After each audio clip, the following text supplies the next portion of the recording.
Mixed media is a great thing to add to clay. You definitely want to do it while it's wet, obviously. We want to make sure that our sculpture is exactly how we want it, because we're not going to be playing around with it anymore. We're not going to be moving and adding water as much.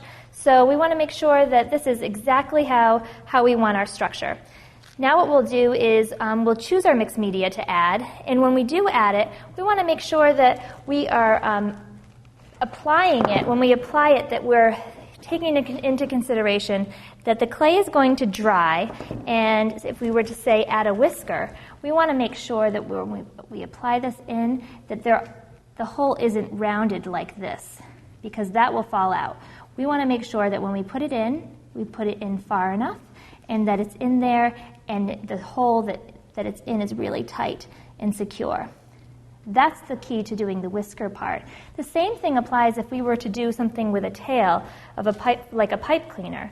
We want to make sure that the pipe cleaner is in the shape that we want it before we insert it, and then when we do, we want to make sure that we have a little bit of water around to really make sure that that is in there tight.